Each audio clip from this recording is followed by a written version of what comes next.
In the turbulent landscape of Middle Eastern politics, few names carry as much weight, recognition, and controversy as that of Benjamin "Bibi" Netanyahu. For decades, his voice has echoed across international podiums, his face has appeared on the front pages of newspapers worldwide, and his decisions have shaped not only the destiny of Israel, but also the broader geopolitical order of the region. To some, he embodies strength, resilience, and an unyielding defense of his nation's right to exist. To others, he represents stagnation, division, and the hardening of conflict. Whether admired or despised, Netanyahu has left an undeniable mark on modern history. This documentary begins with an acknowledgement. Benjamin Netanyahu is not an ordinary political figure. He is a man who has stood at the heart of power for longer than any other prime minister in Israel's history. His rise, his repeated comebacks, his ability to survive political defeats and legal scandals alike, have given him the image of a consummate survivor. But he is also a man whose choices have triggered some of the most heated debates inside Israel and around the world. His story is the story of a leader constantly walking the line between triumph and controversy. When the name Netanyahu is spoken, it sparks emotions: pride, anger, loyalty, or resentment, rarely indifference. For his supporters, Netanyahu is the defender of a small nation in a hostile region, the one who kept Israel safe in the face of threats from Iran, Hamas, and Hezbollah. They see him as a leader who brought economic growth, international recognition, and historic peace agreements with Arab states. To his critics, however, he is a symbol of corruption, of undermining democracy, and of perpetuating an endless cycle of conflict with the Palestinians. They accuse him of placing personal survival above national interest, of fostering polarization, and of bending democratic institutions to remain in power. But to understand Netanyahu, one must go beyond political slogans. His story begins in Tel Aviv in 1949, in the early years of the newly established State of Israel. He was born into a family defined by intellectual rigor, Zionist ideals, and personal sacrifice. His father, Benzion Netanyahu, was a historian whose worldview was shaped by the struggles of the Jewish people. His brother, Yonatan Netanyahu, would later die a national hero in the Entebbe raid, leaving a wound that shaped Benjamin's sense of duty and destiny. His own path took him from the battlefields of Israel's wars to the classrooms of elite American universities, from the corridors of the United Nations to the highest office of his country. The prologue to his story is not simply an introduction to a man. It is an introduction to a paradox. Benjamin Netanyahu is, in many ways, the embodiment of Israel itself, a nation both admired and criticized, strong and vulnerable, innovative yet troubled by deep divisions. Like Israel, his existence has been defined by conflict, survival, and an unrelenting pursuit of security. His very character reflects the dualities of the land he leads: modern yet ancient, democratic yet embattled, resilient yet fragile. Over the years, Netanyahu's political journey has been marked by extraordinary comebacks. After losing elections, he would reinvent himself and return stronger. After scandals, he would rally his base and outmaneuver rivals. Time and again, he proved that he understood the pulse of Israeli society better than his opponents. His ability to survive earned him the nickname the Magician. Yet every return to power deepened divisions, with critics warning that his survival came at the cost of democratic norms. His influence extends far beyond Israel's borders.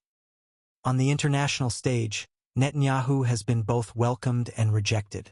In Washington, he cultivated close ties with American presidents, most notably with Donald Trump, while clashing openly with Barack Obama. At the United Nations, he became famous for his theatrical speeches, sometimes holding up diagrams and props to emphasize the threat posed by Iran's nuclear program. Supporters admired his ability to command attention, while detractors dismissed it as political theater. But beyond politics, Netanyahu's longevity in power is itself extraordinary. In a nation where governments often collapse within a few years, he managed to stay in office for over a decade consecutively, and longer overall than any prime minister since Israel's founding. This longevity speaks to his political skill, but also to the divisions within Israeli society that prevented a clear alternative from taking root. The controversies surrounding Netanyahu are not limited to policy.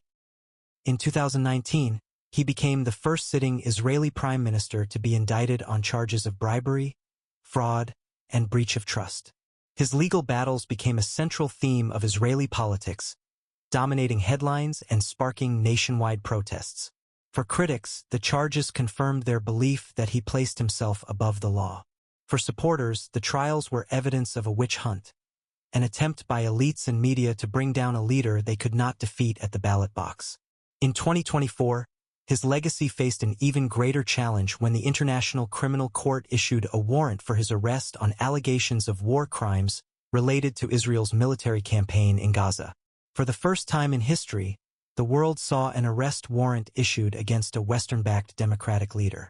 Once again, Netanyahu found himself at the center of a storm, hailed by his supporters as a leader defending Israel in wartime, condemned by others as a war criminal. And yet, despite all these controversies, Netanyahu endures. He remains in power, still shaping the course of Israel and influencing the global stage. His political journey is far from over, and his legacy remains unwritten. Is he a hero who safeguarded Israel in an unforgiving region? Or is he a leader whose choices deepened conflict and undermined democracy? The truth, as always, lies somewhere in between, in the complexity of a man who has come to symbolize the complexities of his nation.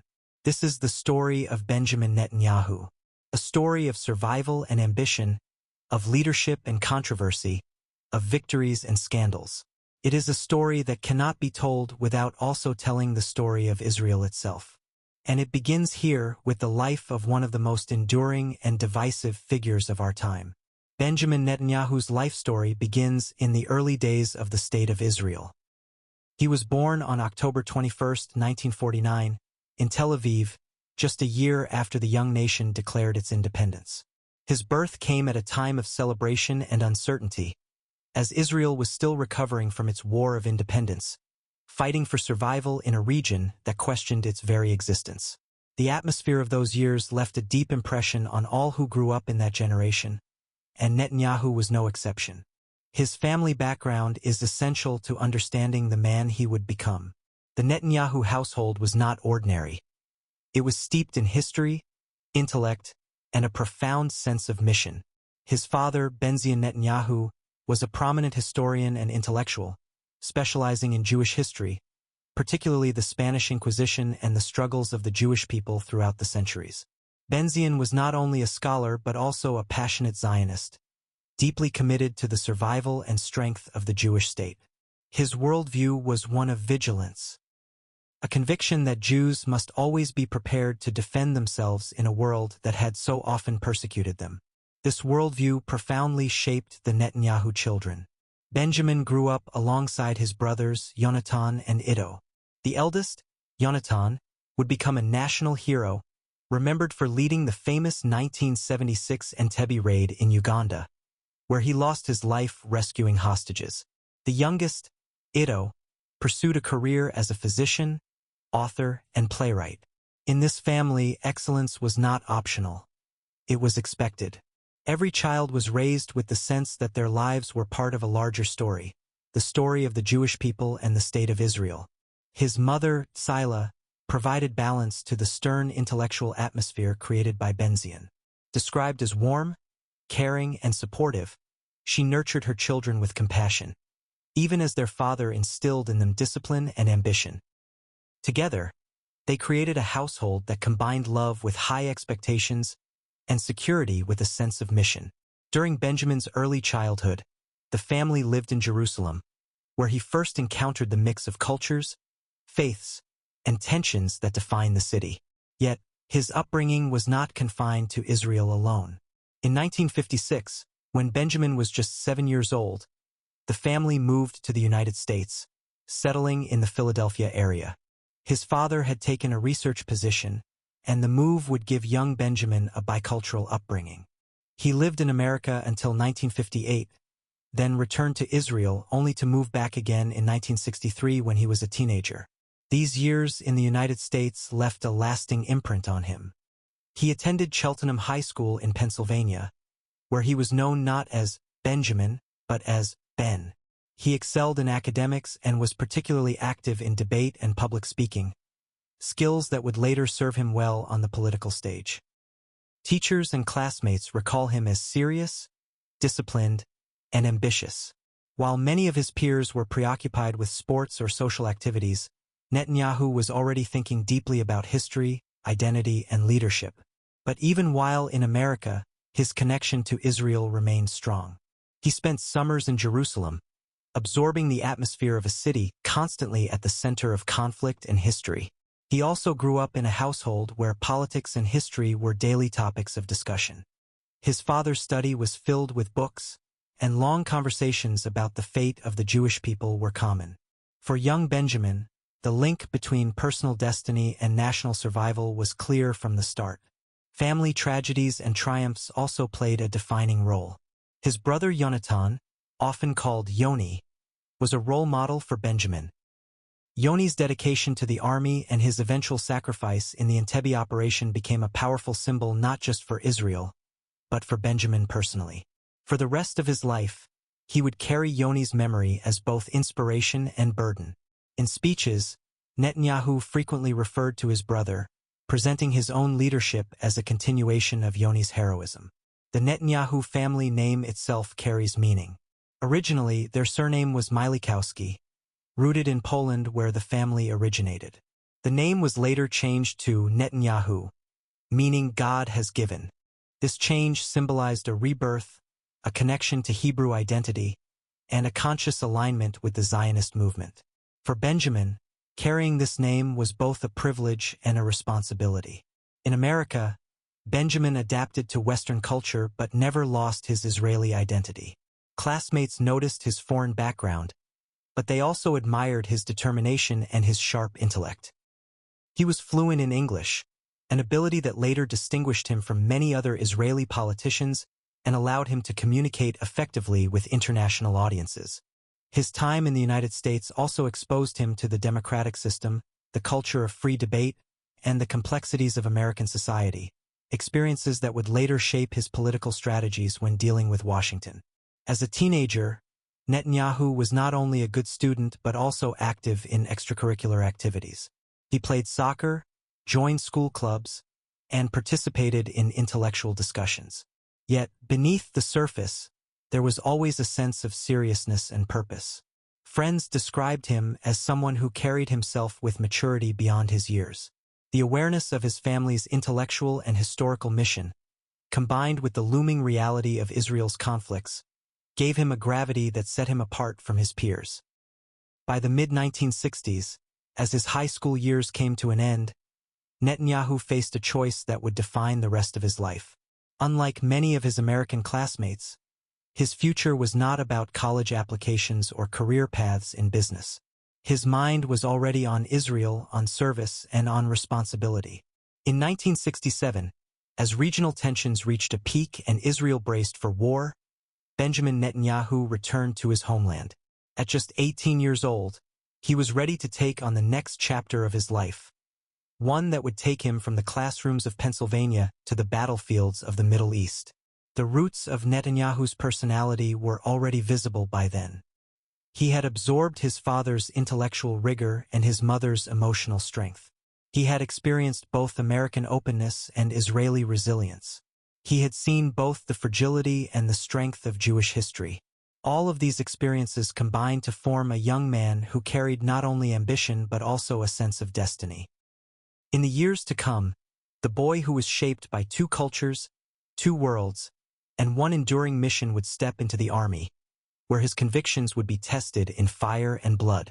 Before Benjamin Netanyahu became Israel's most controversial leader, he was a young man searching for his place in a story much larger than himself, the story of Israel's survival in a hostile world.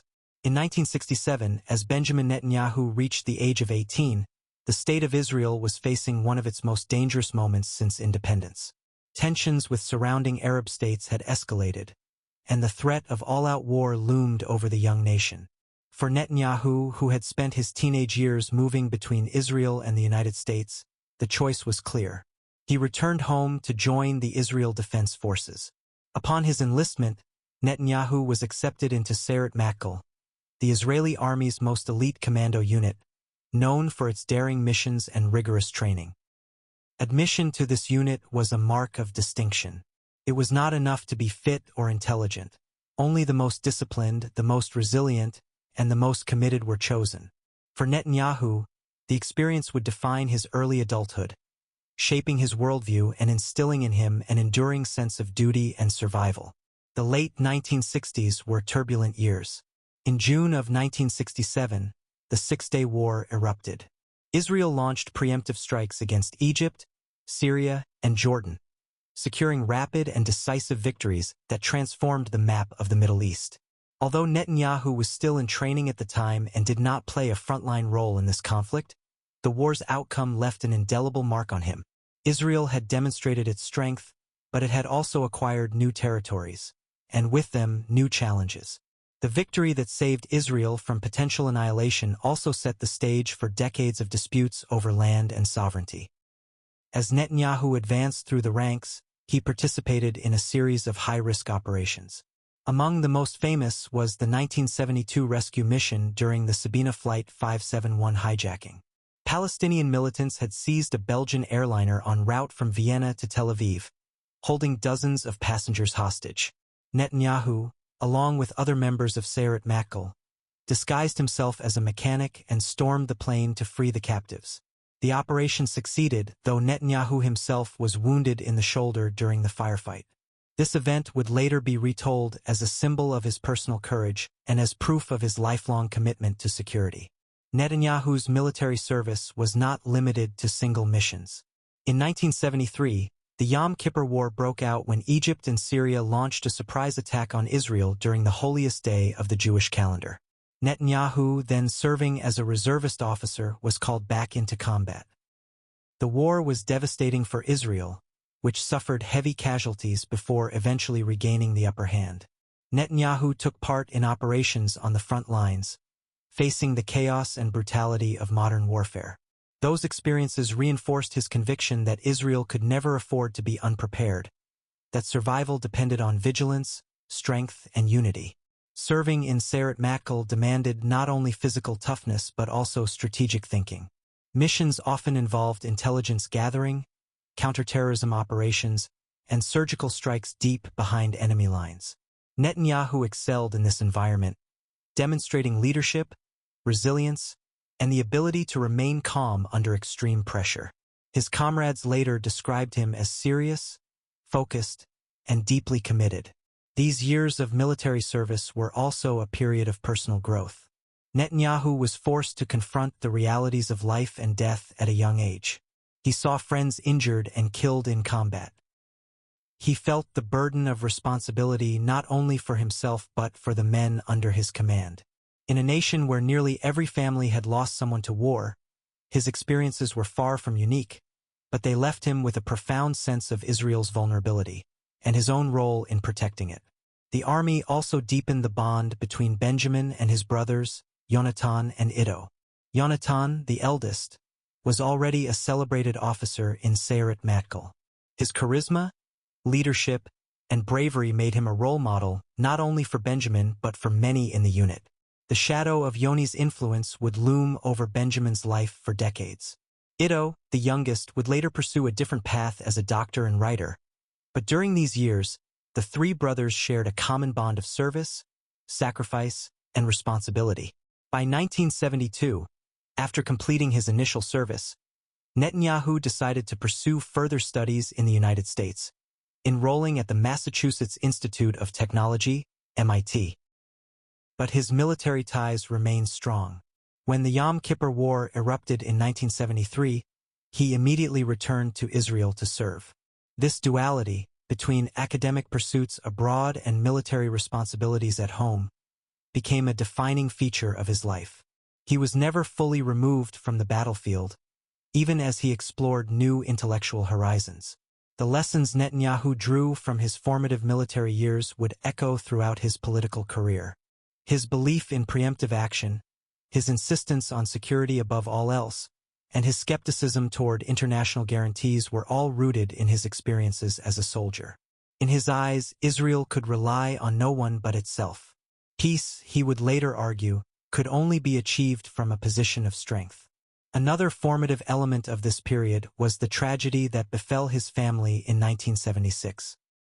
His brother Yonatan was killed while leading the raid on Entebbe Airport in Uganda, where Israeli commandos rescued hostages from a hijacked Air France plane. Although this event occurred after Benjamin had completed his regular service, it cast a shadow over the entire Netanyahu family. For Benjamin, Yoni's death was not only a personal loss but also a national symbol. Yoni became a hero in Israel, immortalized as the face of courage and sacrifice. Benjamin often spoke of his brother in speeches, framing his own political mission as a continuation of Yoni's legacy. The combination of personal sacrifice, national struggle, and military service forged Netanyahu into a man with a clear sense of destiny. Unlike many young men his age, he had already faced mortal danger, carried responsibility in life-and-death situations, and lost people he loved to the battlefield. These experiences hardened him, but they also gave him a narrative, a story he could tell himself and others about his place in history. When he eventually stepped into politics, Netanyahu would repeatedly return to his military past as proof of his credibility. He would present himself as a leader who not only understood the threats Israel faced but who had personally fought against them. His speeches often included references to the hijacking of Sabina Flight 571, to the Yom Kippur War, and above all, to the sacrifice of his brother Yoni. These stories became part of his identity, part of the image he projected to the Israeli public and the world. By the time Benjamin Netanyahu left active duty and embarked on his academic journey in the United States, he was already more than just a student or an aspiring professional. He was a soldier-turned-thinker, a man whose worldview had been shaped by the battlefield. The values of discipline, strength, and vigilance would remain central to his character. His military years had given him not only practical experience but also a personal mythology, a foundation upon which he would later build his political career. For Netanyahu, the formative years in the army were not simply about service. They were about survival, identity, and purpose. They marked the transition from boyhood to manhood, from student to soldier, and eventually from soldier to statesman. In his eyes, the lessons of the battlefield were universal and timeless. Israel must remain strong, because weakness invites destruction. That conviction, born in the crucible of war, would guide him for the rest of his life. After years of intense military service in Sayeret Matkal, Benjamin Netanyahu sought to expand his horizons beyond the battlefield. In 1972, he made the life-changing decision to move to the United States to pursue higher education. For Netanyahu, this was not merely an academic journey but also an opportunity to refine his worldview, strengthen his international perspective, and acquire the intellectual tools that would later define his political career. He began his studies at the Massachusetts Institute of Technology, better known as MIT, one of the world's most prestigious universities. MIT was not only a place of scientific and technological excellence, but also an institution that fostered innovation, problem-solving, and strategic thinking. Netanyahu initially studied architecture, focusing on design and urban planning. However, his intellectual curiosity soon expanded to management and political science. He eventually earned both a bachelor's degree in architecture and a master's degree in management studies from MIT's Sloan School of Management. His years at MIT coincided with an era of political and social change in America. The Vietnam War, civil rights movements, and the Cold War shaped public debate on campuses across the country. Netanyahu absorbed these discussions, sharpening his ability to think critically about international relations, ideology, and the balance of power. He was not content simply to be a student. He engaged deeply in debates with professors and peers, always framing his arguments from the perspective of someone carrying the weight of Israel's survival. During his time in the United States, Netanyahu also attended courses at Harvard University, further broadening his academic exposure. His professors recognized him as a diligent and articulate student, one with a sharp mind and an ability to argue persuasively. Unlike many foreign students who adapted quietly, Netanyahu stood out. He was not afraid to assert his views, especially on issues related to Israel and the Middle East. But while academia occupied much of his time, the call of Israel never left him. In 1973, during his studies, the Yom Kippur War broke out. Like thousands of other reservists, Netanyahu returned immediately to Israel to fight. He joined his unit in active combat, demonstrating that despite his academic pursuits abroad, his loyalty to his homeland remained unwavering. After the war, he resumed his studies in the United States, balancing his dual identity as both an Israeli soldier and an American-trained scholar. Netanyahu's life took another dramatic turn in 1976, when tragedy struck his family. His older brother, Yonatan Netanyahu, was killed during Operation Entebbe, the daring mission in Uganda to rescue hostages from a hijacked Air France plane. Yonatan, known to friends and family as Yoni, had been the commander of the elite commando force. His death was not only a personal loss for Benjamin but also a national event in Israel. Yoni became a symbol of sacrifice and heroism, and his legacy would become central to Benjamin's own political narrative. In the aftermath of his brother's death, Benjamin Netanyahu found a new sense of mission. He organized an academic conference on terrorism at Harvard in 1979, bringing together scholars, policymakers, and military experts to discuss the growing global threat of terrorism. At the time, international terrorism was not yet at the forefront of global concern. But Netanyahu, informed by his own experiences in the Israeli military and the tragic loss of his brother, recognized that terrorism would shape the coming decades. This conference marked the beginning of Netanyahu's career as a public intellectual and policy advocate. He published essays, edited books, and delivered speeches on the subject of terrorism. His writings emphasized the need for democracies to unite against extremist groups, arguing that terrorism was not only a military challenge but also a political and ideological one. He stressed that appeasement or weakness would only embolden terrorists, and that the West needed to stand firm in defense of its values. These arguments would later become central themes in his political career. Netanyahu's ability to communicate complex security issues in fluent, persuasive English set him apart from many of his Israeli contemporaries. He could speak to American audiences not as an outsider but as someone who understood their culture, their political system, and their anxieties. This skill made him an ideal representative of Israel on the world stage. In 1982, Netanyahu's growing prominence earned him a diplomatic posting. He was appointed Deputy Chief of Mission at the Israeli Embassy in Washington, D.C., where he worked under Ambassador Moshe Arentz.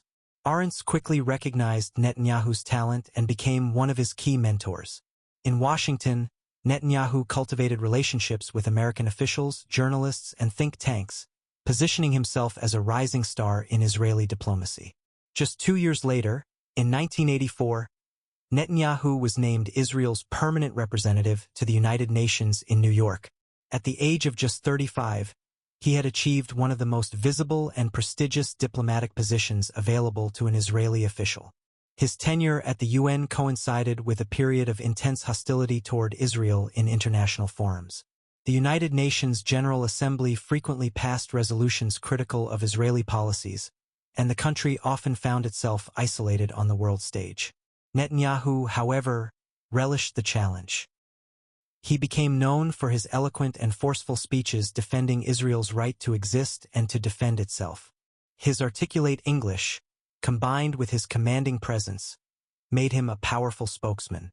He often used his platform to highlight the dangers of terrorism, the threats posed by radical regimes, and the need for international solidarity against extremism. He also understood the importance of media in shaping public opinion. While many diplomats confine their work to formal speeches and closed-door negotiations, Netanyahu actively engaged with television, newspapers, and public events. He appeared on American talk shows, participated in interviews, and wrote opinion pieces, presenting himself as the face of Israel to the American public. His media-savvy approach earned him recognition and sometimes criticism, but it undeniably expanded his influence. Netanyahu's years in New York also deepened his understanding of American politics. He cultivated ties with members of Congress, Jewish organizations, and influential figures in both the Democratic and Republican parties. he learned the intricacies of lobbying, messaging, and political strategy. These lessons would prove invaluable when he later entered Israeli politics, where American support was often a decisive factor in shaping Israel's policies and security. In personal terms, Netanyahu's diplomatic years were also significant.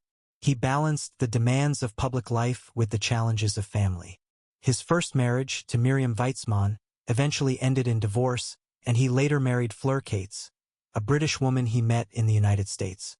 These relationships, though sometimes turbulent, reflected the tension between Netanyahu's demanding career and his personal life.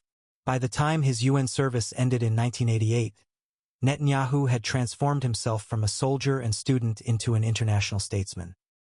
He had honed his skills as a communicator, built networks across the globe, and positioned himself as a leading voice against terrorism. More importantly, he had established a reputation as a man capable of defending Israel not only on the battlefield but also in the halls of diplomacy. The transition from diplomacy to domestic politics was the next logical step. Netanyahu's experiences in the United States and at the United Nations gave him a unique perspective that few Israeli politicians possessed. He understood both Israel's vulnerabilities and the power of narrative in shaping global opinion. He was, in many ways, already campaigning not yet for prime minister, but for the role of Israel's defender on the world stage. As the 1980s drew to a close, Netanyahu returned to Israel, prepared to enter the rough and often unforgiving world of Israeli politics. The soldier-scholar diplomat was now ready to test his strength in the arena of public leadership. The lessons of education and diplomacy had prepared him for the battles to come, battles not only of weapons, but of words, ideas, and political survival. When Benjamin Netanyahu returned to Israel in the late 1980s, he was no longer just the young commando who had served in Seret Machal, nor merely the academic who had studied at MIT and Harvard, nor even simply the diplomat who had defended Israel's cause in Washington and New York. By now, he was a seasoned public figure with international experience, a reputation for eloquence, and a growing base of recognition both inside and outside Israel. It was the perfect foundation for a political career. In 1988, Netanyahu officially entered Israeli politics as a member of the Likud party, then led by Yitzhak Shamir. The Likud was Israel's dominant right-wing party, representing a worldview shaped by skepticism of peace concessions, a commitment to security, and a belief in a strong, independent Jewish state. For Netanyahu, Likud was the natural political home. He was placed on the party's electoral list for the Knesset, Israel's parliament, and quickly secured a seat after the elections. As a freshman lawmaker, Netanyahu stood out almost immediately. His polished English, media skills, and international experience set him apart in a political arena where many politicians still focused on local issues and domestic debates. He quickly became a frequent guest on Israeli television programs, where his articulate defense of Likud policies and his sharp criticism of opponents earned him growing recognition. For a country used to politicians who spoke primarily in Hebrew and with a local audience in mind, Netanyahu was different. He was global, modern, and media-savvy. His rise was not without friction. Within the Likud party, older figures sometimes viewed him with suspicion. He was ambitious, confident, and seemingly in a hurry. Israeli politics was a system where seniority often determined advancement, but Netanyahu challenged that convention.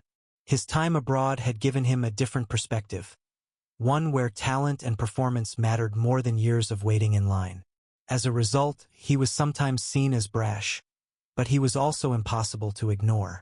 In 1988, Netanyahu was appointed Deputy Minister of Foreign Affairs under Prime Minister Yitzhak Shamir. In this role, he continued to emphasize Israel's security concerns and its right to defend itself. His speeches and public appearances, both in Israel and abroad, consistently returned to the theme of terrorism. He warned Western leaders not to underestimate the danger posed by extremist groups and hostile states. His message was clear. Israel was not fighting for itself alone, but was on the front lines of a broader global struggle. One of Netanyahu's defining traits during this period was his mastery of television. Israeli politics in the 1980s and early 1990s was undergoing a transformation. The era of long parliamentary speeches and ideological manifestos was giving way to the age of mass media. Netanyahu understood better than most that political power depended not only on policy but also on communication. He gave interviews, appeared in debates, and projected the image of a leader who was modern, articulate, and strong.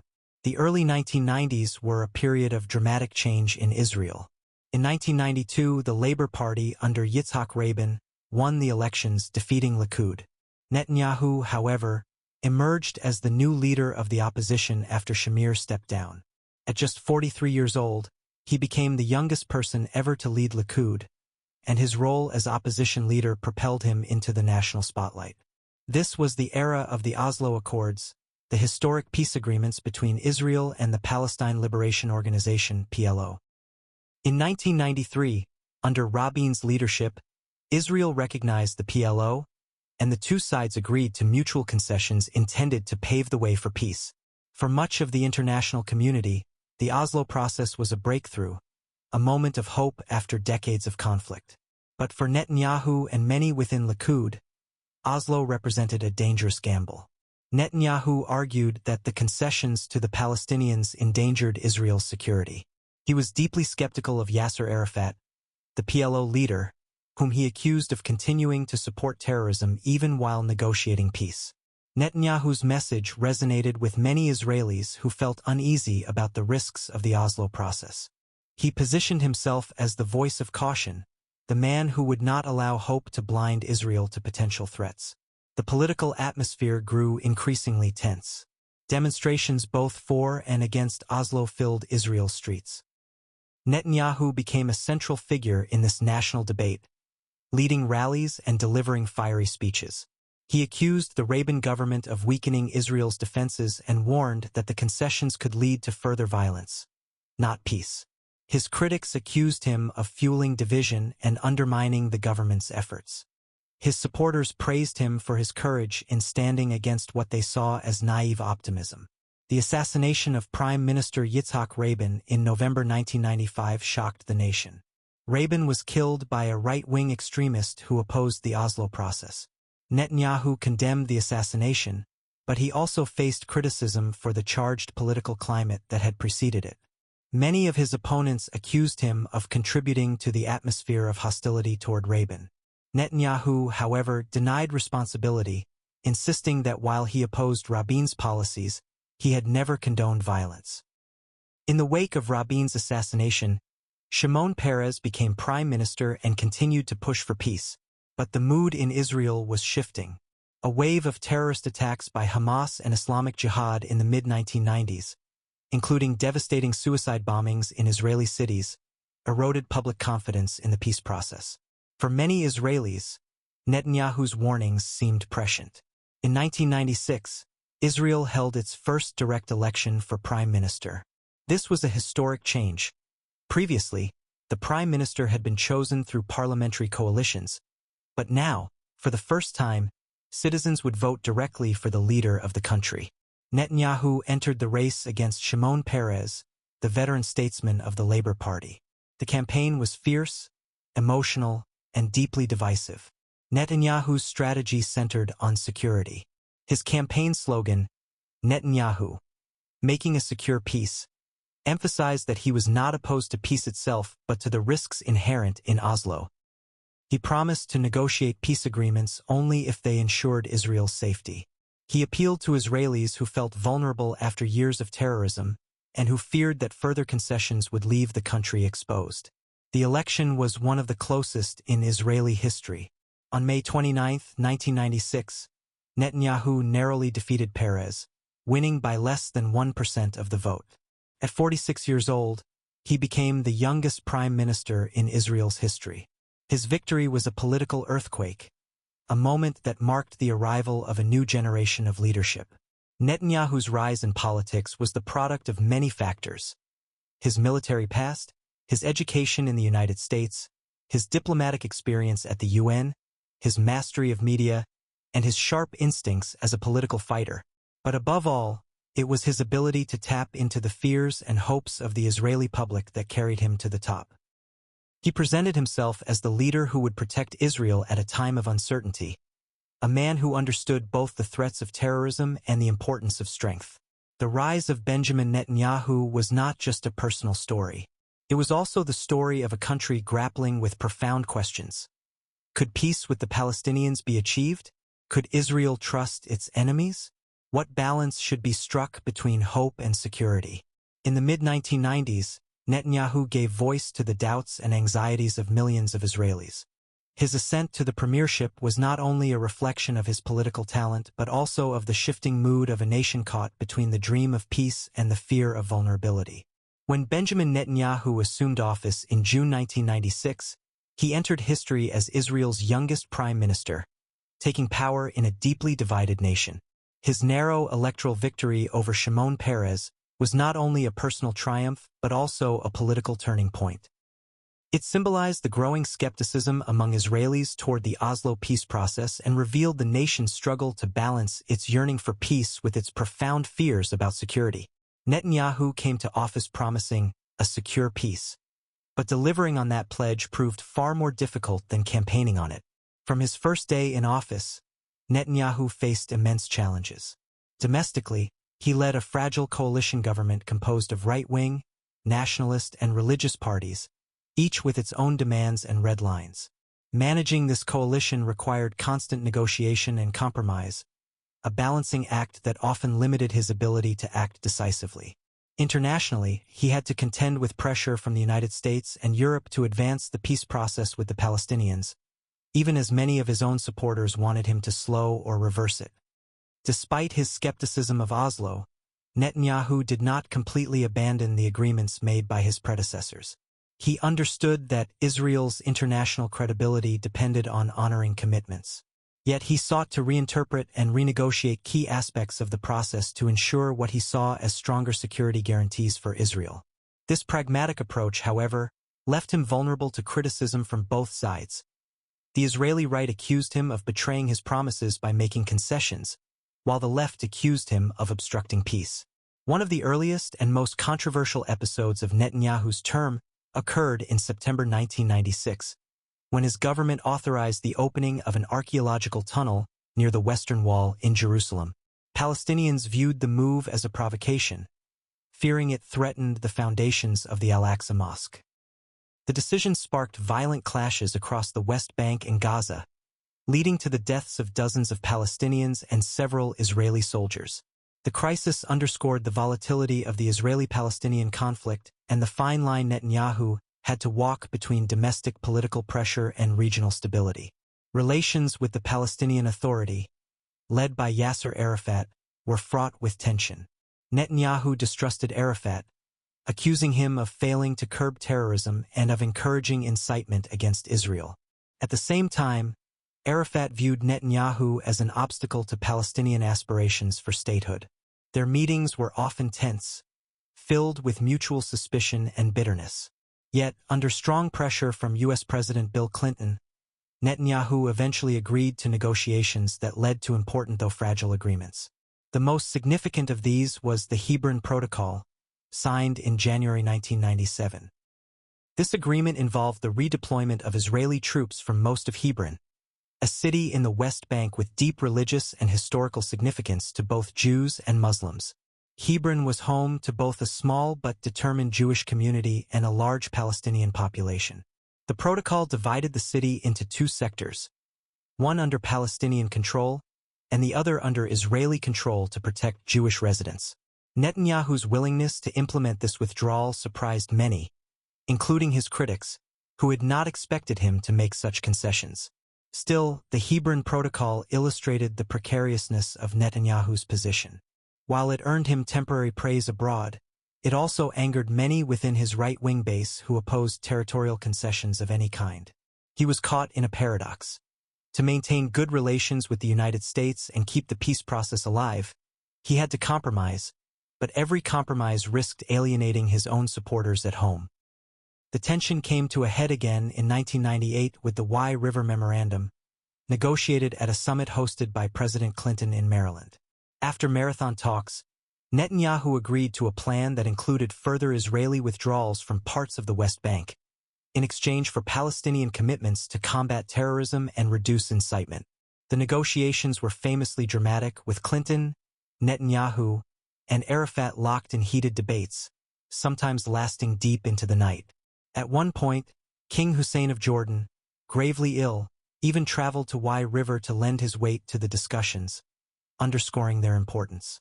The Wye Agreement was hailed internationally as a step forward, but in Israel it was divisive.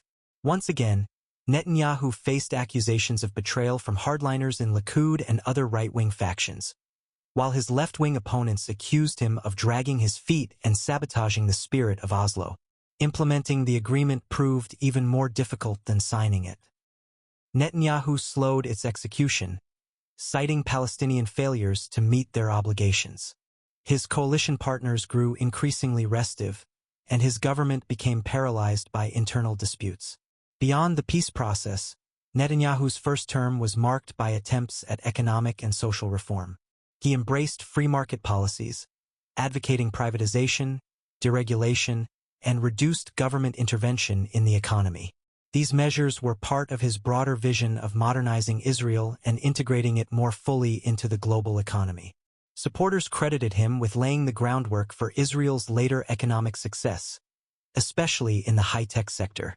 Critics, however, argued that his policies widened social inequality and neglected vulnerable populations. Netanyahu's leadership style during his first term also drew attention. He was known for his sharp intellect, strategic thinking, and mastery of communication, but also for his confrontational approach and distrust of rivals.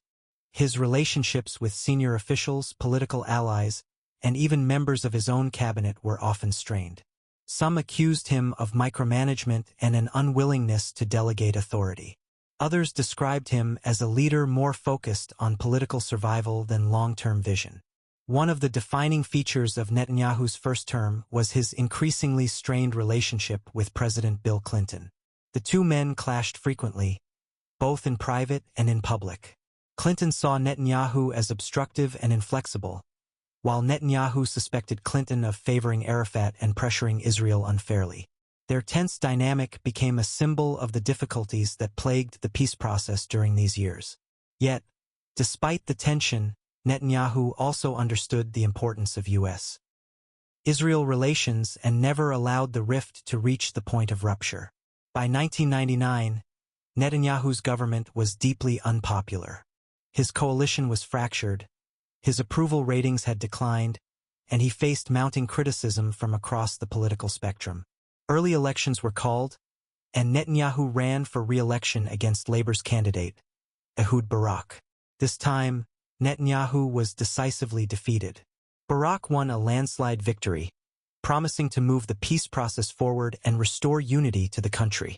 Netanyahu's first term as prime minister came to an abrupt end, but its significance endured. It revealed the complexity of governing in Israel, where every decision is shaped by competing pressures: security, diplomacy, ideology, and coalition politics. Netanyahu had entered office as a young, energetic leader promising to deliver both peace and security, but the realities of leadership proved far harsher than the rhetoric of campaigns. Yet the story of Benjamin Netanyahu did not end with his defeat in 1999. He remained a central figure in Israeli politics, a man whose sharp instincts and relentless drive would eventually bring him back to power. His first term was, in many ways, a testing ground, a period in which he learned the limits of political power, the fragility of peace negotiations, and the unforgiving nature of Israeli democracy. It was a turbulent chapter, but it was only the beginning of his long and controversial career at the helm of the Jewish state. The election of 1999 marked a dramatic fall for Benjamin Netanyahu. After 3 turbulent years as Israel's prime minister, his attempt to secure re-election ended in a decisive defeat at the hands of Ehud Barak, the Labour Party's candidate and a decorated former military chief of staff. For Netanyahu, who had risen to power as the youngest prime minister in Israeli history, the loss was not just political. It was personal. It forced him into an exile from politics that few thought he could recover from. Immediately after his defeat, Netanyahu resigned from Likud's leadership and declared his temporary withdrawal from political life. He spoke of spending more time with his family and seeking opportunities outside government. To many observers, it seemed like the end of his meteoric career. But those who knew Netanyahu well understood that he was not a man who accepted defeat easily. Even in the shadows, he remained restless, preparing for a possible return. During the early 2000s, Netanyahu immersed himself in the private sector, joining lecture circuits and think tanks, and writing extensively about terrorism and international security. His book, Fighting Terrorism, became a key platform for his ideas. Published in the late 1990s but popularized in the years that followed, it outlined his belief that terrorism was the defining threat of the modern age, one that required clarity, strength, and international unity to defeat. He argued that appeasing extremists only encouraged more violence, and that only unrelenting pressure could protect democracies from destruction. These views, while familiar in Israel, took on new global significance after the attacks of September 11, 2001. As the world grappled with the reality of international terrorism, Netanyahu's warnings seemed prescient. He was invited to speak at conferences, universities, and policy forums, where he positioned himself as a leading voice in the global war on terror. In many ways, 9/11 gave Netanyahu an international platform at precisely the moment when his domestic career was on hold. Meanwhile, Israeli politics was undergoing its own transformation. Ehud Barak's government collapsed in 2001 after the failure of peace talks at Camp David and the outbreak of the Second Intifada, a violent Palestinian uprising that shook Israel with waves of suicide bombings and armed clashes. Ariel Sharon, a former general and Likud stalwart, won the subsequent election in a landslide. Sharon's tough response to the Intifada restored some sense of security to Israelis, but it also deepened the cycle of violence. Netanyahu, though no longer in government, remained active in public discourse. He criticized Palestinian leadership, argued for stronger measures against terrorism, and condemned international attempts to pressure Israel into concessions. His public statements resonated with many Israelis, who felt betrayed by the collapse of the Oslo peace process and disillusioned by the violence of the Second Intifada. In 2002, Sharon appointed Netanyahu as foreign minister, marking his return to government after 3 years in the wilderness. Though their relationship was complicated, Sharon was a seasoned elder statesman. While Netanyahu was still viewed as ambitious and impatient, the appointment reflected Netanyahu's continued popularity and skill. As foreign minister, Netanyahu once again used his fluent English and media presence to defend Israel's policies abroad. He argued forcefully against Palestinian terrorism and framed Israel's struggle as part of the broader global fight against extremism.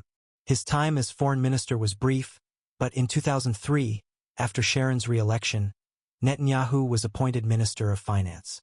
This position gave him an entirely new arena in which to shape Israel's future. Determined to overhaul the economy, Netanyahu pursued a sweeping program of free market reforms. He cut government spending, reduced welfare benefits, privatized state-owned companies, and lowered taxes. His policies were controversial. Supporters credited him with modernizing Israel's economy, attracting investment, and laying the foundations for the startup nation era of innovation and high-tech growth. Critics argued that his reforms deepened social inequality, weakened the safety net for the poor, and placed disproportionate burdens on vulnerable communities. Netanyahu's tenure as finance minister revealed another dimension of his leadership: his willingness to take bold, unpopular measures if he believed they were necessary. He presented himself as a reformer who could make tough choices, even at the cost of short-term political popularity. Over time, his economic achievements would become a central part of his political brand, particularly as Israel weathered global economic turbulence better than many other countries. But Netanyahu's time in Sharon's government was not without conflict. In 2005, Sharon announced his plan for Israel's unilateral disengagement from Gaza, which involved withdrawing Israeli settlers and military forces from the territory. The plan was highly controversial.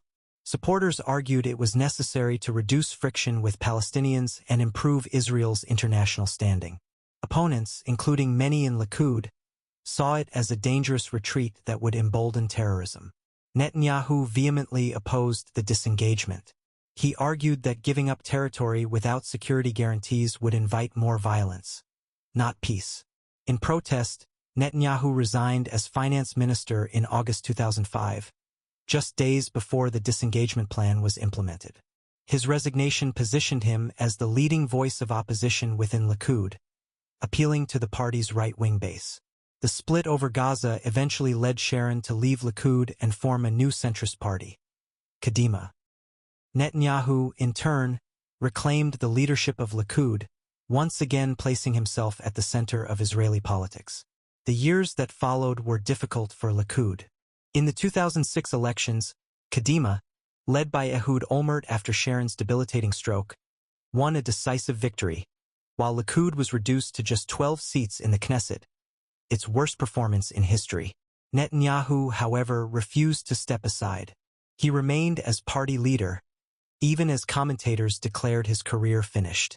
It was not the first time his political obituary had been written, and it would not be the last.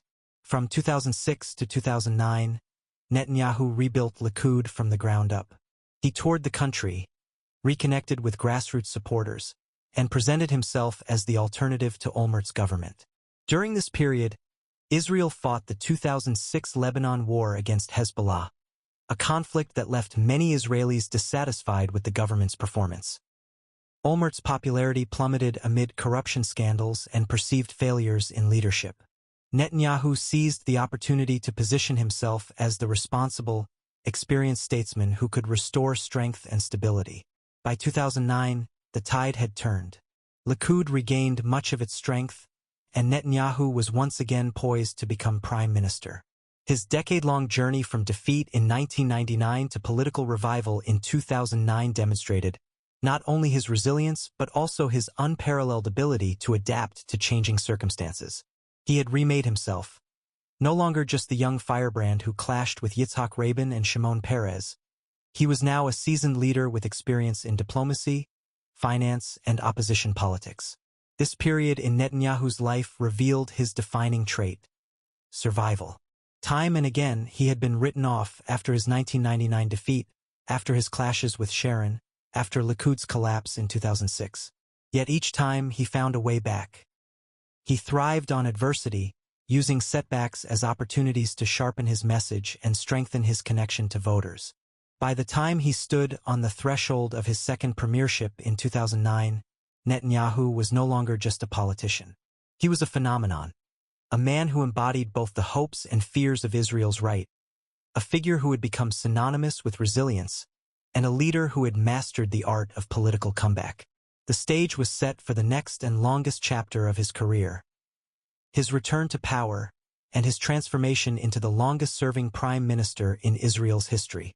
Benjamin Netanyahu's return to power in 2009 marked the beginning of a new era in Israeli politics, one defined by longevity, controversy, and a transformation of Israel's place in the world. From 2009 to 2021, Netanyahu served 3 consecutive terms as prime minister, becoming the longest-serving leader in the history of Israel. These years cemented his reputation as both a master political tactician and one of the most divisive figures his country had ever known. When Netanyahu formed his government in March 2009, Israel was emerging from a period of political instability. Ehud Olmert had resigned amid corruption allegations, and the nation faced ongoing security challenges from Gaza, Lebanon, and Iran. Netanyahu presented himself as the steady hand who could restore order and strength. Though he had once been seen as a young upstart, by now he was a seasoned leader, battle-tested in politics, diplomacy, and economics. One of the defining themes of his second premiership was security. Netanyahu consistently warned of the dangers posed by Iran's nuclear program, which he described as the greatest threat to Israel's existence. His speeches at the United Nations became famous or infamous for their dramatic flair. In one memorable address in 2012, he held up a cartoon-like diagram of a bomb to illustrate how close Iran was to developing nuclear weapons. Critics mocked the visual aid as political theater, but supporters praised his ability to grab the world's attention. Netanyahu's hard line on Iran shaped Israel's relationship with the United States.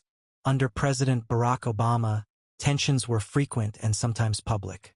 Netanyahu opposed Obama's efforts to negotiate the Joint Comprehensive Plan of Action, known as the Iran nuclear deal, which was signed in 2015 between Iran and 6 world powers.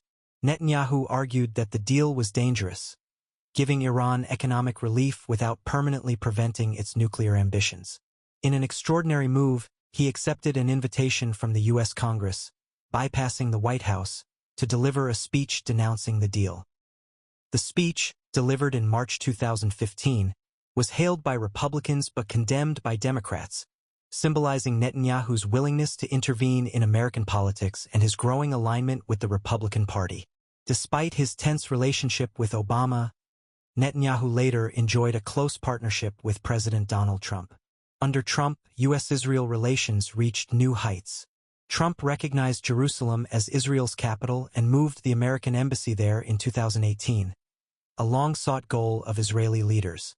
He also recognized Israel's sovereignty over the Golan Heights and unveiled a peace plan that was widely seen as favorable to Israeli positions.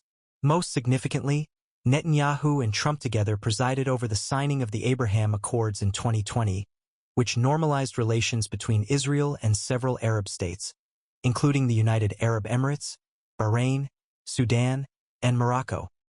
These agreements marked a historic diplomatic breakthrough, reshaping the regional balance and giving Netanyahu one of the most significant achievements of his career. Domestically, Netanyahu presided over a period of remarkable economic growth. Building on reforms he had initiated as finance minister, his governments encouraged innovation, investment, and entrepreneurship. Israel's high-tech sector flourished, earning the country the nickname Startup Nation. Unemployment fell, foreign investment rose, and Israel became increasingly integrated into the global economy. Supporters credited Netanyahu with creating the conditions for prosperity, arguing that his economic policies strengthened Israel's resilience. Yet, alongside these successes, Netanyahu's long years in power were also marked by deepening divisions and controversies. The Israeli-Palestinian conflict remained unresolved. While Netanyahu occasionally engaged in negotiations, he consistently emphasized security over concessions.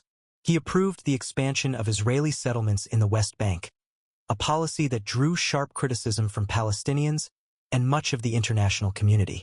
For his critics, Netanyahu abandoned the pursuit of a two-state solution and entrenched the conflict. For his supporters, he simply recognized the reality that peace with the Palestinians was unattainable under current conditions. Netanyahu's leadership style also came under scrutiny.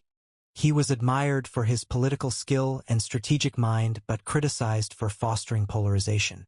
He cultivated a loyal base, appealing to nationalist, religious, and conservative voters, while alienating many on the center and left. His rhetoric often targeted the media, the judiciary, and political opponents, leading critics to accuse him of undermining Israel's democratic institutions. The later years of his premiership were overshadowed by legal troubles. In 2019, Netanyahu was indicted on charges of bribery, fraud, and breach of trust in 3 separate cases, collectively known as cases 1000, 2000, and 4000.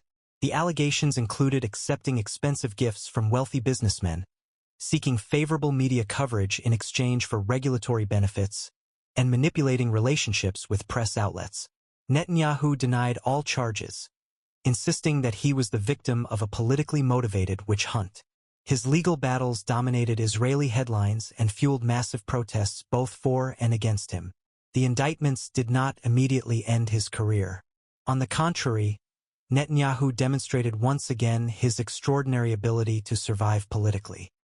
Between 2019 and 2021, Israel held 4 elections in 2 years, as no party was able to secure a stable governing majority.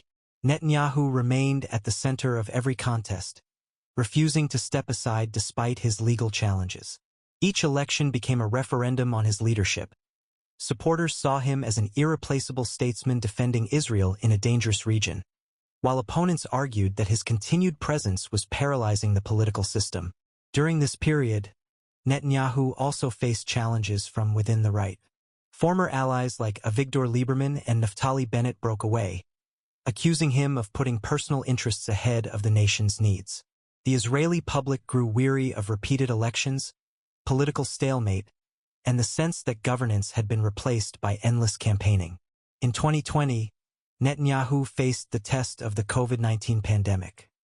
His government implemented lockdowns and economic aid programs, but the most significant achievement was Israel's rapid vaccination campaign.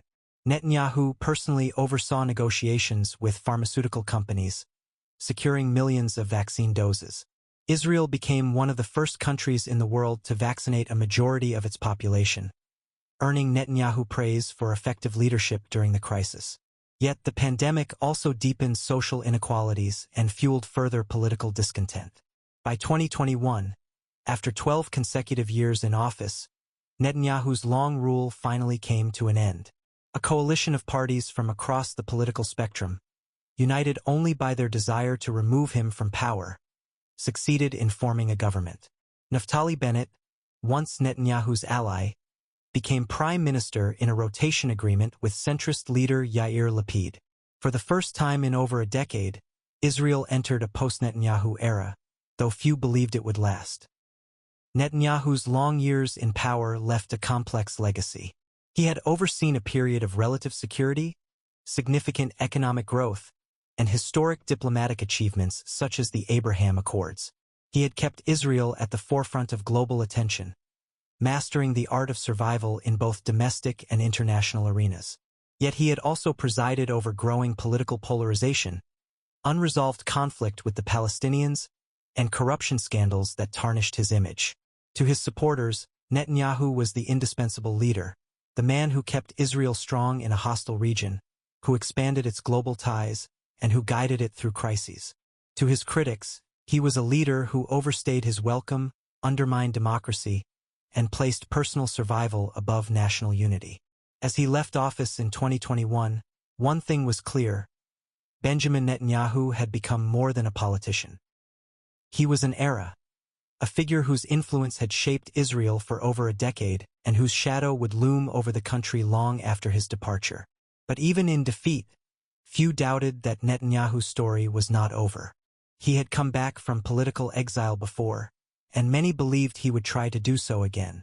For most of his career, Benjamin Netanyahu projected the image of a survivor, a politician who could outmaneuver rivals, withstand crises, and reinvent himself after defeat.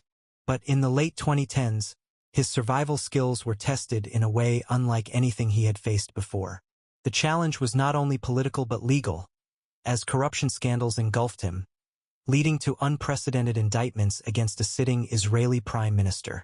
These years revealed both the resilience of Netanyahu and the fragility of Israel's political system, plunging the country into a cycle of turmoil and repeated elections.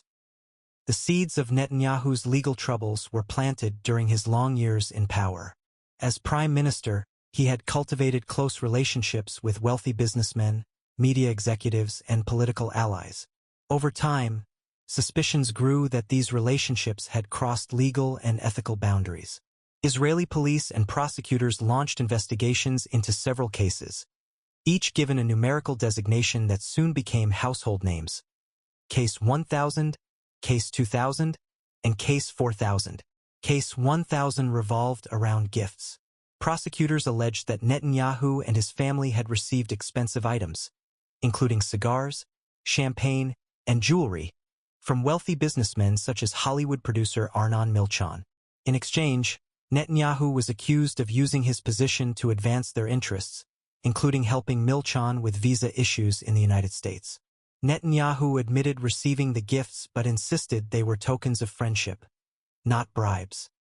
Case 2000 focused on Netanyahu's dealings with Arnon Moses, the publisher of Israel's largest newspaper, Yedioth Ahronoth. Recordings suggested that Netanyahu and Moses had discussed a quid pro quo. Netanyahu would pursue legislation that might weaken Israel Hayom, a rival-free newspaper supportive of him, in exchange for more favorable coverage from Yedioth. Critics called this an attempt to manipulate the press and subvert democracy. Netanyahu dismissed the allegations, claiming the conversations were hypothetical and never implemented. Case 4000 was the most serious of all. It involved Bezek, Israel's largest telecommunications company, and its controlling shareholder, Shaul Elovitch. Prosecutors alleged that Netanyahu, while serving as communications minister, had granted regulatory favors worth hundreds of millions of dollars to Bezek in exchange for positive coverage on Walla, a popular news site owned by Elovich. This case formed the basis of the bribery charge, making Netanyahu the first Israeli prime minister to be indicted for such a crime while in office. In November 2019, Attorney General Avichai Mandelblit announced that Netanyahu would be indicted on charges of bribery, fraud, and breach of trust across the three cases. It was a historic and unprecedented moment. Never before in Israel's history had a sitting prime minister faced criminal indictment. The news sent shockwaves through the country, dominating headlines and igniting fierce debates. Netanyahu's response was defiant. He denied all allegations, declaring himself the victim of a politically motivated witch hunt orchestrated by left-wing elites, hostile media, and a biased judiciary. He argued that the charges were designed to remove him from power through legal means after opponents had failed to defeat him at the ballot box. His supporters rallied to his defense, echoing his claims and portraying him as a leader under siege. His critics, meanwhile, saw the indictments as proof of deep corruption and evidence that he had abused his office for personal gain. The legal battles coincided with an extraordinary period of political instability.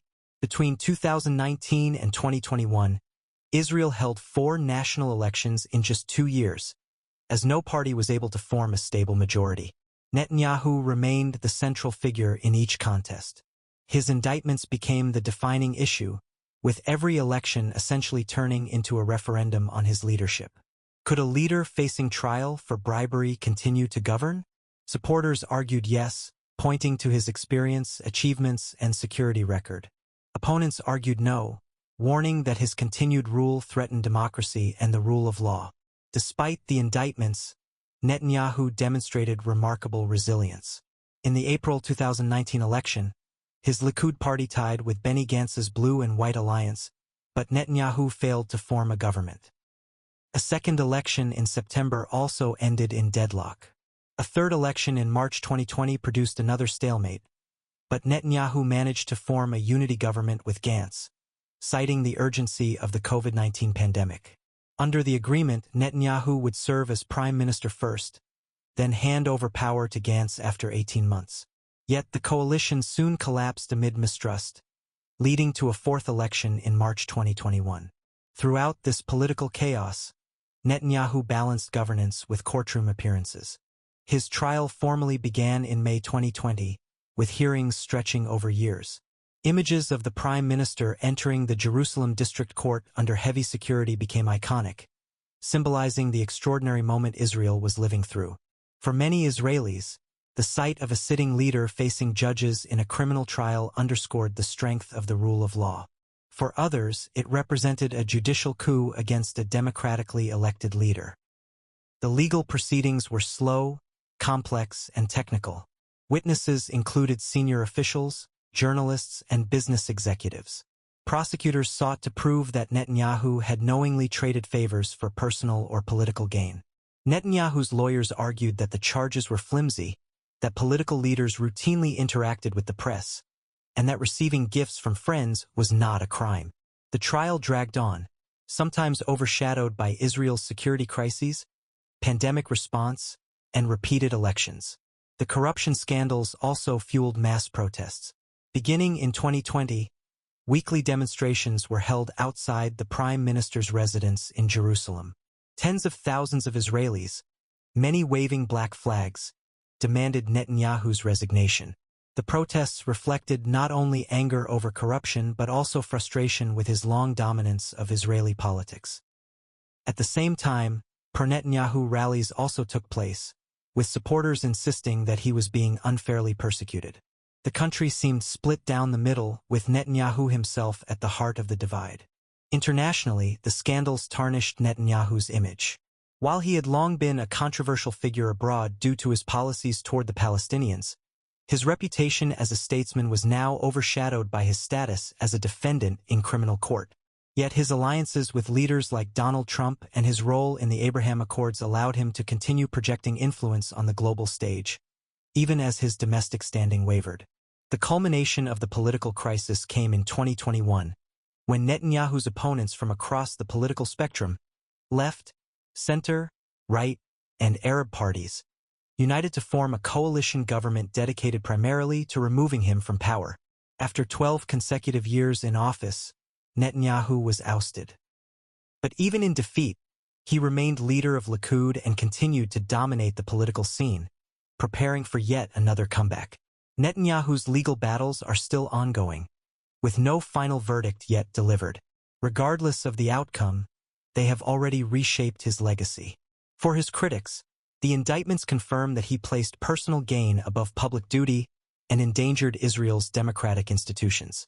For his supporters, they illustrate the lengths to which his enemies are willing to go to bring him down, reinforcing his status as a victim of persecution. The saga of Netanyahu's trials highlights the paradox of his career. A leader admired for his survival skills, yet haunted by the possibility that those very skills were used not only to protect Israel but also to protect himself. Whether he is ultimately acquitted or convicted, the years of scandal have become inseparable from his story. They reveal the costs of political longevity, the dangers of blurred lines between public service and private benefit, and the fragility of trust in democratic institutions. For Israel, the Netanyahu trials represent a test of the rule of law. For Netanyahu himself, they are the ultimate battle for survival. Not on the battlefield, not in the halls of diplomacy, but in the courtroom. And like every other chapter of his life, they remain a story of resilience, controversy, and the uncertain line between heroism and hubris. For most politicians, the loss of power after more than a decade in office, combined with multiple indictments and years of bitter political stalemate, would have marked the end of a career. But Benjamin Netanyahu was never most politicians. In 2021, after being ousted by a coalition united only in its desire to see him removed, Netanyahu vowed that his story was not over. And indeed, within little more than a year, he achieved what many had thought impossible. A triumphant return to the premiership, once again reshaping the future of Israel. The coalition that had succeeded in unseating him, a fragile alliance led by Naftali Bennett and Yair Lapid, was built on contradictions. It included right-wing, centrist, left-wing, and even Arab parties, bound together by the singular goal of preventing Netanyahu from governing. At first, this unlikely partnership presented itself as a fresh alternative, offering unity and an end to political gridlock. But the contradictions were too great to sustain. Disputes over policy, security, and ideology soon eroded the coalition's stability. By mid-2022, the government collapsed, paving the way for yet another election, Israel's fifth in less than 4 years. For Netanyahu, this was the opening he had been waiting for. Throughout his year in opposition, he had continued to lead Likud, rallying his supporters with the message that only he could provide stability and security in a dangerous and uncertain world. He framed the Bennett-Lapid government as weak, inexperienced, and beholden to conflicting interests. He told Israelis that they needed a strong hand at the helm, someone who had navigated crises before and who could do so again. The November 2022 elections brought Netanyahu and Likud a decisive victory. Partnering with far-right and religious parties, Netanyahu formed one of the most right-wing coalitions in Israel's history. This return to power marked not only his personal comeback but also a turning point in Israeli politics, as his government's composition and agenda pushed the country into new and controversial territory. One of the central issues of Netanyahu's new term was judicial reform. His coalition proposed sweeping changes to Israel's judiciary, aimed at reducing the power of the Supreme Court and giving the government greater influence over judicial appointments. Supporters argued that the reforms were necessary to restore balance between the branches of government, claiming that the judiciary had become too activist and too powerful. Critics, however, saw the reforms as a direct assault on democracy, warning that they would undermine judicial independence and pave the way for authoritarianism. The proposals triggered some of the largest protests in Israel's history. Week after week, hundreds of thousands of Israelis took to the streets, waving Israeli flags and chanting slogans in defense of democracy. The demonstrations brought together people from across the political spectrum, secular and religious, left and right, young and old. all united by fear that the very foundations of Israel's democracy were at risk. Netanyahu, facing mounting pressure, paused the reforms temporarily, but signaled his intention to continue pushing them forward. At the same time, Netanyahu confronted escalating tensions on multiple fronts. In Gaza, Hamas continued to launch rockets, while in the West Bank, violence surged amid clashes between Israeli forces and Palestinian militants. Hezbollah in Lebanon also increased its threats, reminding Israelis of the constant danger posed by the northern border. Netanyahu's long-standing message, that Israel lived in a dangerous neighborhood and required strong leadership, seemed to resonate once again. Internationally, Netanyahu's return drew mixed reactions. His close alignment with far-right coalition partners alarmed many Western governments, including allies in Washington and Europe. Yet, his diplomatic skills remained evident. He sought to expand the Abraham Accords, pursuing normalization agreements with additional Arab and Muslim-majority countries. Talks with Saudi Arabia were particularly significant, with the potential to reshape the Middle East if successful. For Netanyahu, achieving normalization with Riyadh would represent the ultimate diplomatic triumph, securing Israel's acceptance by the most influential Arab state. But his new term was also overshadowed by his ongoing trial. Even as he served as prime minister, Netanyahu continued to appear in court, defending himself against charges of bribery, fraud, and breach of trust. The spectacle of a sitting leader simultaneously running a country and fighting for his personal freedom deepened the polarization within Israel. To his critics, it was proof that he was clinging to power to shield himself from justice. To his supporters, it reinforced the narrative that he was a victim of an unfair system determined to bring him down. Then came 2023 and 2024, years that tested Netanyahu's leadership more than ever before. In October 2023, Hamas launched a surprise attack on Israel, killing hundreds and capturing hostages in the deadliest assault the country had seen in decades. The attack shocked Israelis, raising painful questions about how their vaunted security apparatus had been caught off guard. Netanyahu declared war on Hamas, launching a massive military campaign in Gaza. His government vowed to dismantle Hamas's capabilities and secure the release of hostages. The war drew intense international scrutiny. Civilian casualties in Gaza mounted, prompting widespread condemnation and sparking protests across the globe. The United Nations, human rights organizations, and numerous governments accused Israel of disproportionate force. Netanyahu defended Israel's actions as necessary self-defense, arguing that Hamas's tactics, hiding weapons in civilian areas, using human shields, left Israel with no choice. Still, the images of devastation damaged Israel's global reputation, intensifying calls for accountability. In November 2024, the situation escalated further when the International Criminal Court issued arrest warrants for Netanyahu and his defense minister, charging them with war crimes and crimes against humanity related to the Gaza campaign. The warrants marked an unprecedented moment. For the first time, a Western-backed democratic leader faced such charges from the ICC. Netanyahu dismissed the decision as hypocritical and politically motivated, insisting that Israel, not its enemies, stood on the side of morality and law. But the impact was profound, deepening Israel's international isolation and raising questions about Netanyahu's future. Domestically, the war and the ICC ruling fueled both support and opposition. Many Israelis rallied behind Netanyahu, seeing him as the leader defending their nation in a time of existential threat. Others, however, accused him of failing to prevent the attack in the first place and of prolonging the conflict to serve his political survival. Once again, Netanyahu stood at the center of Israel's divisions, simultaneously admired and reviled, supported and opposed. Despite the controversies, Netanyahu's resilience was once again undeniable. Having returned to office after his 2021 ouster, he demonstrated the same survival instincts that had defined his entire career. He remained Israel's dominant political figure, commanding loyalty from his base and dictating the terms of national debate. The story of Netanyahu's return to leadership is not only about one man's political comeback. It is also about the broader trajectory of Israel, a nation struggling with questions of democracy, security, identity, and morality. Netanyahu embodies these tensions. His return highlights both the fragility and the resilience of Israeli democracy, the strength and the vulnerability of its security, and the hope and despair that coexist in its politics. As of today, Benjamin Netanyahu remains in office, his fate uncertain.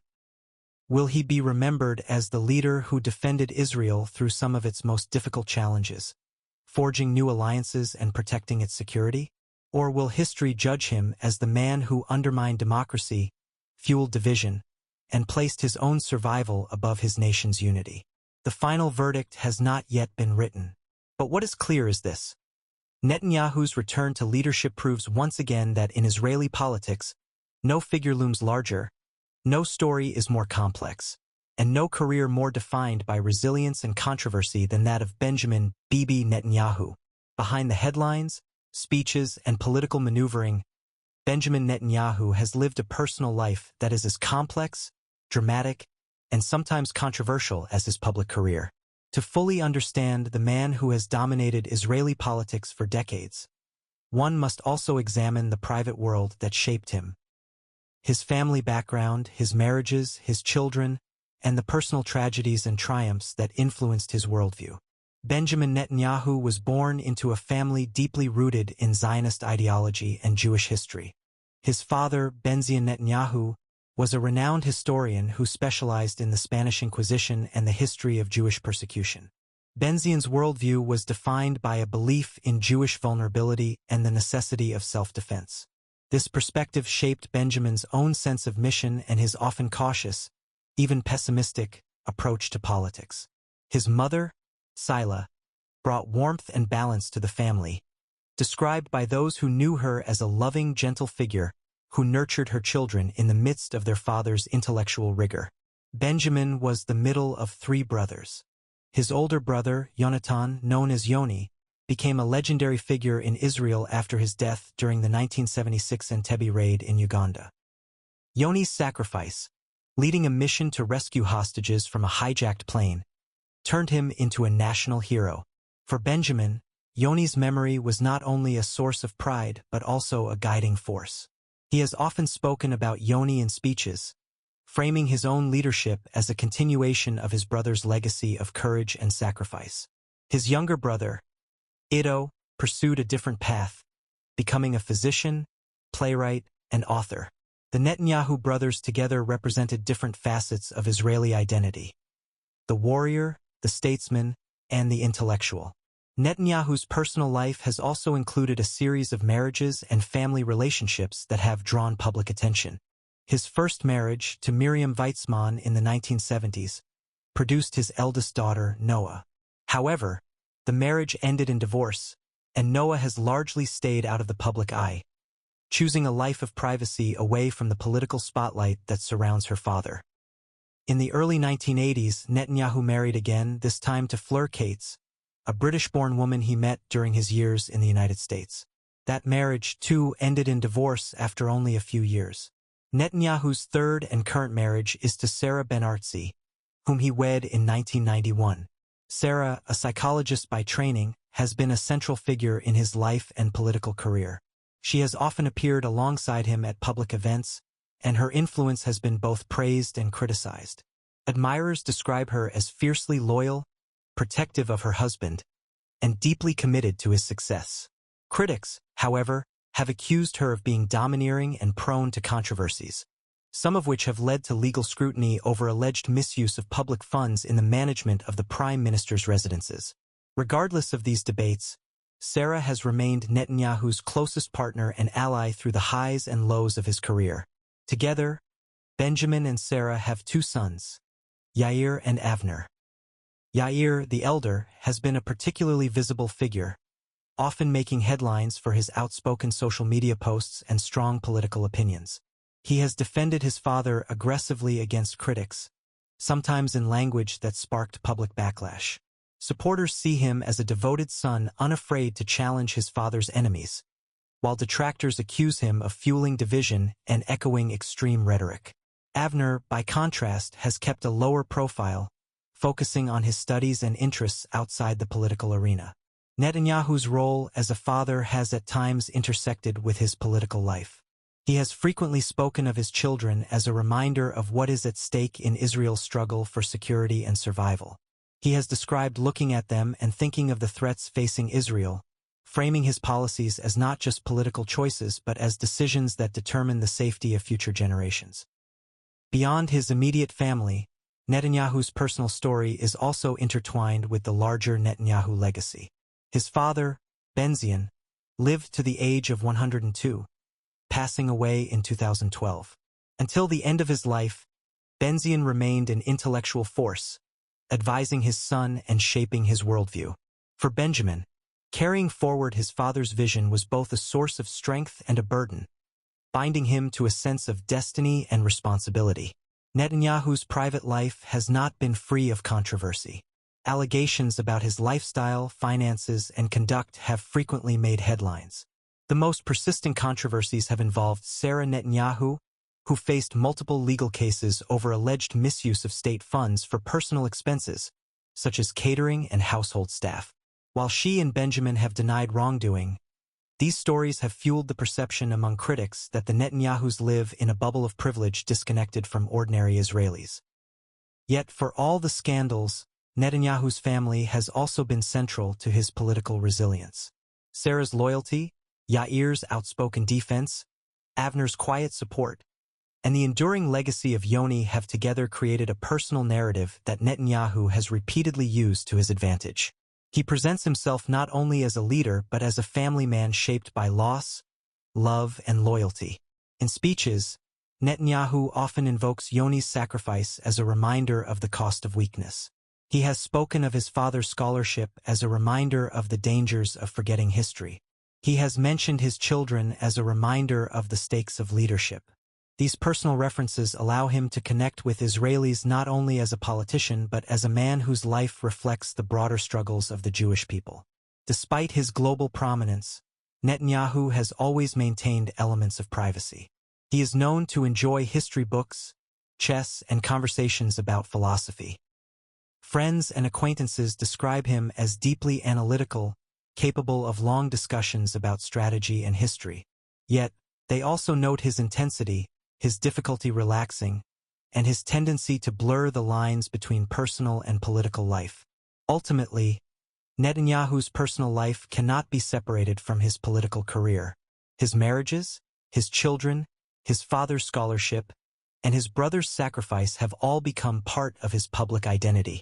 They serve as tools of narrative, symbols of resilience, and reminders of the human dimension of a man who has become larger than life in Israeli politics. Benjamin Netanyahu's family story is one of triumph and tragedy, devotion and controversy, privacy and publicity. It reflects the same dualities that define his political career: strength and vulnerability, admiration and criticism, survival and sacrifice. Behind the political battles and the courtroom dramas, Netanyahu is also a husband, a father, a brother, and a son. Roles that shaped him long before he became Israel's longest-serving prime minister, and roles that continue to define him today. Benjamin Netanyahu's career is one of the most remarkable in modern politics, not only in Israel, but across the democratic world. His story stretches from the streets of Tel Aviv in the newborn state of Israel to the chambers of power in Washington, the halls of the United Nations, and the fraught battlefields of Gaza and Lebanon. He has worn many faces: soldier, diplomat, reformer, prime minister, defendant, survivor. Few leaders anywhere have been as enduring, as polarizing, and as central to their nation's destiny as Netanyahu has been to Israel.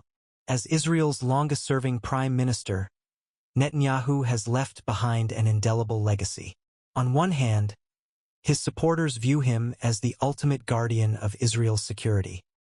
The man who stood firm against Iran's nuclear ambitions, who presided over economic modernization, who normalized relations with Arab states through the Abraham Accords, and who defended Israel's right to exist in a hostile region. For them, Netanyahu represents resilience, strength, and a determination to keep Israel strong in a dangerous world. On the other hand, his critics see a very different legacy. They accuse him of entrenching occupation in the West Bank, undermining the chances for peace with the Palestinians, and fostering a culture of division within Israel itself. They argue that his pursuit of personal survival, clinging to office despite indictments and legal battles, has corroded democratic norms and weakened public trust in institutions. To them, Netanyahu symbolizes stagnation, corruption, and the dangers of unchecked political power. The truth of Netanyahu's legacy is complex, lying somewhere between these extremes. His years in office reshaped Israel's politics and society. He consolidated the right wing as the dominant force in Israeli politics, transformed the economy into a global hub of technology and innovation, and elevated Israel's international profile. Yet he also left behind a deeply divided society, where debates over democracy, identity, and security have become more intense than ever before. Netanyahu's influence extends beyond policies. He has redefined the role of prime minister in Israel, demonstrating how one leader, through skillful communication, political maneuvering, and unrelenting ambition, can dominate the national agenda for decades. His mastery of media, his ability to connect with voters directly, and his willingness to challenge opponents, both domestic and international, set a new standard for political leadership in Israel. But his dominance also raised concerns about the concentration of power, the erosion of checks and balances, and the fragility of coalition politics. Internationally, Netanyahu will be remembered as both a statesman and a lightning rod. His tireless campaign against Iran's nuclear program placed the issue at the center of global diplomacy. His close alliance with the United States under Donald Trump brought historic gains, from the recognition of Jerusalem as Israel's capital to the Abraham Accords. Yet his confrontations with Barack Obama, his alignment with right-wing populist movements, and his defiance of international institutions also left him isolated at times, making Israel's diplomacy more contentious. Perhaps the most enduring element of Netanyahu's story is his resilience. Time and again, he has been written off, after his defeat in 1999, after Likud's collapse in 2006, after his ouster in 2021.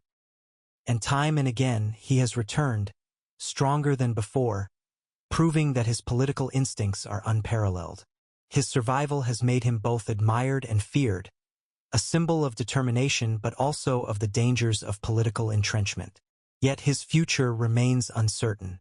As of now, Netanyahu continues to face an ongoing trial for corruption. The outcome could shape his legacy as much as his years in power. An acquittal would allow him to claim vindication, portraying himself as the victim of a political witch hunt. A conviction, however, would tarnish his record permanently, overshadowing his achievements with the stain of criminal guilt. At the same time, his most recent term in office has been marked by unprecedented challenges.